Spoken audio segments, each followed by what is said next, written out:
Caros irmãos e irmãs, a Santa Mãe Igreja no dia de hoje celebra a quarta-feira de cinzas, dando início ao tempo quaresmal, que faz parte do ciclo da Páscoa, tempo da Quaresma, que tem a sua culminância na Páscoa de nosso Senhor Jesus Cristo. É um tempo que o Senhor nos convida ao recolhimento, à reflexão, mas também à conversão, que é caminho para a mudança de vida, vida nova em Cristo Jesus. Ouvíamos já na primeira leitura da profecia de Joel, o apelo que o Senhor faz a cada um de nós por meio da sua palavra, quando nos diz: voltai para mim com todo o vosso coração, com jejuns, lágrimas e gemidos. Não se trata de um convite qualquer, tampouco de um retorno qualquer, em dizermos: estou aqui, Senhor. Não basta. É preciso estarmos aqui, mas com propósito de mudança de vida, de desejo de conversão, de alguém que verdadeiramente quer refazer os passos de Jesus, do mistério da cruz, em vista da glorificação.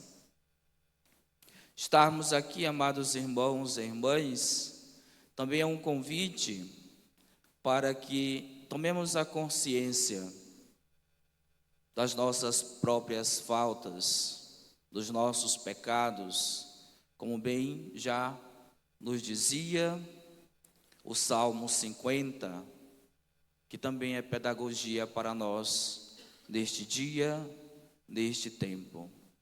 Eu reconheço toda a minha iniquidade. O caminho de conversão, ele se dá a partir do momento que reconheço que sou pecador. A partir do momento em que, na presença de Deus, eu me porto como filho e, por vezes, filho desobediente com a sua própria lei, com os seus mandamentos. Mas de um filho também que quer se colocar no colo do próprio Deus, por conta das nossas feridas.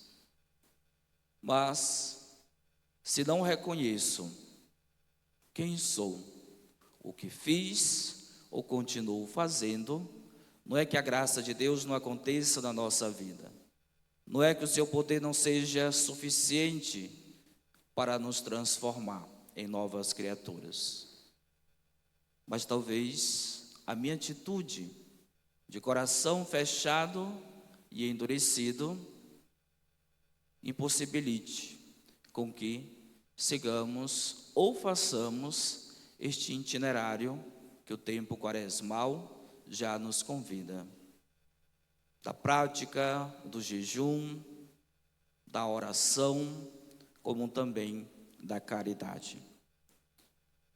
Ainda na profecia de Joel, o Senhor já coloca diante de nós que tipo de atitude termos na sua presença em vista da conversão, mudança de vida. Rasgai o coração e dão as vestes, e voltai para o Senhor, vosso Deus. É uma conversão interior, profunda. Não se trata de uma conversão estética, comportamental, externa, mas de uma conversão que brota da nossa intimidade, do nosso interior, do nosso coração. Que é muito fácil dizermos: eu sou convertido, tenho uma vida nova em Deus. Só que as nossas práticas podem dizer outra coisa, ter uma outra linguagem. Por isso que o Senhor nos convida a rasgar o nosso coração. É do nosso interior que a conversão precisa ter o seu princípio. Mais adiante, o profeta continua nos dizendo, e ao mesmo tempo nos causa, não digo uma incerteza do poder de Deus, mas que vai depender também da nossa resposta diante do seu apelo, quando diz assim: quem sabe, se ele se volta para vós e vos perdoa, e deixa atrás de si a bênção, oblação e libação. Quem sabe se ele se volta? Mais adiante o profeta, ele vai colocar em evidência que Deus é um Deus compassivo, é um Deus que tem paciência conosco, não é com o nosso pecado, porque somos seus filhos. E assim como qualquer pai ou mãe, ele quer que seus filhos sejam felizes, mas esta felicidade se dá por meio da observância da lei, dos princípios, dos mandamentos, e que acredita que este filho se voltará para Deus, mas para si também, volto a repetir, por meio do Salmo 50, no reconhecimento das suas próprias iniquidades. É isto que o Senhor espera de nós neste dia. O reconhecimento de quem somos e o que praticamos, e se as nossas práticas não estão em consonância à sua lei, aos seus mandamentos, o apelo de Deus: voltai para mim com todo o vosso coração. Não é por parte. Não é na presença de Deus dizer assim: eu vou mudar apenas este aspecto da minha vida. E não olharmos o corpo na sua integralidade. Porque Deus nos salva na nossa integralidade. O nosso ser na sua totalidade. Depois ouvíamos também, amados irmãos e irmãs, que diante da dureza do nosso coração, que muitas vezes isso é muito comum na nossa vida, por meio do apóstolo Paulo, em sua carta dirigida aos Coríntios, o próprio Deus nos dirá: deixai-vos reconciliar com Deus. Deixai-vos reconciliar com Deus. Ao menos isso. Já que não temos forças, tampouco méritos, e às vezes imaginamos que a nós mesmos bastamos, mas a gente se dá conta que não, a gente precisa de Deus. E na distância da sua presença, a gente só se fere, só se machuca. E corremos o risco também de tornar outras vítimas, de fazer outras vítimas com as nossas ações, com os nossos comportamentos, com a nossa própria conduta. Deixai-vos reconciliar com Deus. Não resista o amor de Deus. Não resista à sua misericórdia. Há uma canção que é muito interessante e que também nos ajuda a refletirmos quando o nosso coração está fechado para a ação de Deus. Como diz assim: qual é a chave? Qual é o segredo que abre a porta do teu coração? Agora imaginemos Deus fazendo esta pergunta para nós. E esta atitude, como se Ele fosse alguém estranho, que não soubesse quem somos e o que fazemos. Mas de uma atitude de um pai que respeita a nossa liberdade. e que pede permissão para mudar a nossa vida, mas que depende de cada um de nós. Por que insistir em resistir, uma vez que Ele tem tanto para te oferecer, para te dar? A resistência diante da misericórdia de Deus, da sua bondade, da sua ação salvadora, nos leva à própria condenação, por meio do livre-arbítrio que Deus nos deu como dom, como graça também. Ouvíamos no Santo Evangelho, São Mateus já coloca diante de nós as práticas espirituais